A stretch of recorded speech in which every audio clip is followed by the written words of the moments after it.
મારે જે અત્યારે માર્કેટમાં ઘણા સંપ્રદાય આવ્યા છે, ઘણા ધર્મ પણ એનું માણસો નામ આપે છે કે અમારો ધર્મ, અમારો ધર્મ. હકીકતમાં ધર્મ એટલે શું? ધર્મ એટલે માણસ એમ કે છે અમે આ ધર્મ પાળીએ, અમે આ તે ધર્મ પાળીએ, અમે એ ધર્મ પાળીએ. પણ વાસ્તવિક સત્ય એ છે, ધર્મ જેને પાળે એને ધર્મ કહેવાય. ધર્મ ઘણા માણસો ખબર ગ્રહસ્થ જીવનમાં ઘણા બાળકને પૂછો ને તો એ એમ કે મારા માતા પિતા મારી ભેગા છે.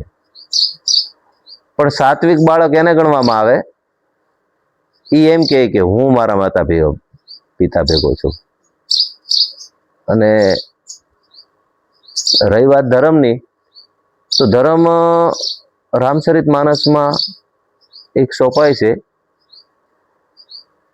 જે ધર્મ અને દૂસર સત્ય સમાના, કે સત્ય જેવો કોઈ ધર્મ છે નહીં. સત્યનું પાલન કરવું જે તે અવસ્થામાં, જે તે પરિસ્થિતિમાં, અથવા તો જે તે જન્મસ્થાન હોય, જ્યાં ત્યાં કુળ ધર્મ ગોત્રમાં જ્યાં જન્મ્યા હોય તેને સંપૂર્ણ વફાદારી પૂર્વક જીવન નિર્વહન કરવું એ જ ધર્મનું પાલન કર્યું ગણાય.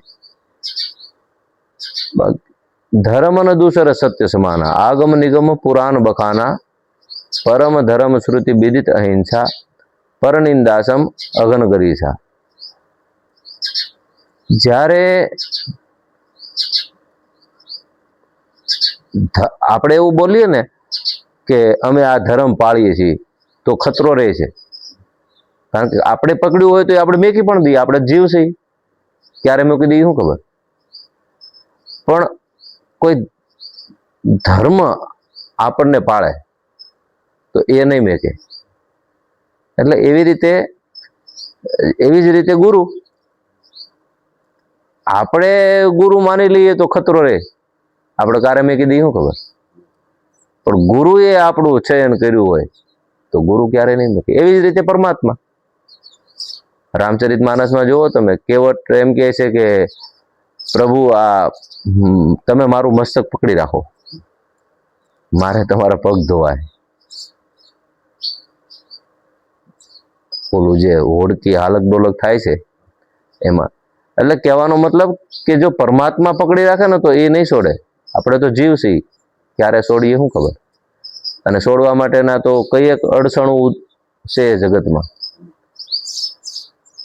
કારણ કે કામી, ક્રોધી, લોભી, લુલુપ્ત, લાલચુ, આ બધા અલગ અલગ પ્રકાર જે છે એ માણસને પોતાના આસન ઉપર સ્થિત ન રહેવા દે. મનથી, બુદ્ધિથી અને ચિત્તથી માણસ ભ્રમિત થવાની શક્યતા રહે છે. કેમ કે ન તો આચરણ જો શુદ્ધ હોય, આચાર શુદ્ધિ હોય, વિચાર શુદ્ધિ હોય, વાણી શુદ્ધિ હોય, વ્યવહાર શુદ્ધિ હોય તો કાંઈ વાંધો નથી. પણ જો આ ન હોય તો ખતરો રહે છે. એટલા માટે ધર્મની વ્યાખ્યા તો માનો પોતાનો સ્વધર્મ જે હોય છે એ સૌથી શ્રેષ્ઠ હોય છે. જેમ કે ધર્મની વ્યાખ્યા સનાતન ધર્મમાં બધું જ આવી જાય, પણ એમ છતાંય પુત્ર ધર્મ, માતા ધર્મ, પિતા ધર્મ, ભાતૃ ધર્મ, આ કર્તવ્ય મુજબ જો નિભાવવામાં આવે તો આ શ્રેષ્ઠ ધર્મ છે. નહીતર બહુ જૂની કહાવત છે કે, હા મેં મોરારી બાપુની કથામાં જ મોરારી બાપુના મુખેથી સાંભળેલું છે. એ સમયકાળમાં ઘણા માણસો કે લોહી પાણી ગાળીને પીવે અને લોહી સીધું પી જાય. એક ટકોર છે એ. કારણ કે કોઈ સમાજને, કોઈ વ્યક્તિને સીધું એના ઉપર આક્ષેપિત રીતે કંઈ ન કહી શકાય એવો આ સમય નથી. ટાર્ગેટ બનાવીને કોઈ પણ માણસને, કારણ કે અહીંયા તો બધા આઝાદ છે, અહીંયા બધા જ આઝાદ છે. અને રામચરિત માનસમાં એક સોપાય છે, સુરનર મુનિ સબ કહી રીતિ, સ્વાર્થ લાગી કરહી સબ પ્રીતિ. કારણ કે અહીંયા બધા જ આઝાદ છે, કોઈને કોઈ પણ આઝાદીનો અર્થ એ પણ નથી આપણને જો એક વિવેકી માણસને અવિવેકી સાથે નહીં જામે. શું કામ? કે આનું કર્તવ્ય અને આનું જીવન નિર્વહન વિવેક ભરેલું છે, સામેના માણસનું અવિવેકી છે, એટલે એમને નહીં મેળ પડે. એવી જ રીતે દુરાસારી માણસ અને સદાચારી. દુરાસારી વ્યક્તિ સદાચારીની પાસે થોડી વાર કદાચ જઈ આવે, એની સાથે બેસે, એની સાથે સત્સંગની વાર્તા કરે, પણ દુરાસારી વ્યક્તિ એ સદાચારી જ્યાં સુધી ન બને ત્યાં સુધી એમની સંગોષ્ઠી શક્ય નથી. રહી વાત વાણીની, વાણી, વર્તન, વ્યવહાર.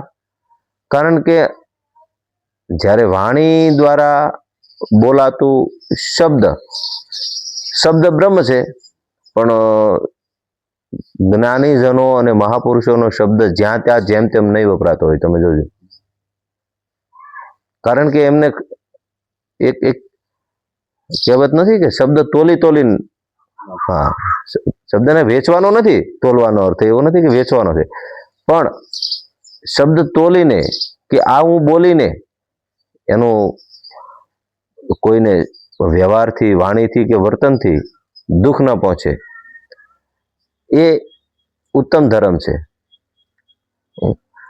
રહી વાત આજના એ કલિકાલમાં, તો અહીંયા કોઈ વસ્તુને તમે, વસ્તુ હોય કે વ્યક્તિ હોય, એના ઉપર સંપૂર્ણ એવો દાવો ન કરી શકાય. કારણ કે એ ધર્મ વિશેની વાત હોય કે પછી સામાન્ય જીવ હોય, પણ એવો દાવો ન કરી શકાય કે આ મારા મન અને ઈચ્છા મુજબ હોય. એવું અહીંયા કાંઈ શક્ય નથી. કારણ કે મનનો સ્વભાવ છે, એના મનની ઈચ્છા મુજબ જો થાય તો મન પ્રસન્ન રહે, અને મનની ઈચ્છા વિરુદ્ધ ન થાય તો મન સ્વાભાવિક દુઃખી થાય છે. તો એવી જ રીતે વાણીનું પણ એવું જ છે. તમને કોઈ પ્રિય વાણી બોલશે તો તમને પ્રિય લાગશે, પણ અપ્રિય વાણી બોલશે તો એ અપ્રિય લાગશે. કેમ? કે સત્ય વાણી, સત્ય તો માનો સત્ય છે તે તો સત્ય છે, પણ એક અપ્રિય સત્ય હોય છે અને એક પ્રિય સત્ય હોય છે. જેમ કે અપ્રિય સત્ય છે એ સ્વીકારવામાં તકલીફ પડે, સ્વીકારાતું નથી એટલે દુઃખ થાય, અને જે પ્રિય સત્ય હોય છે એ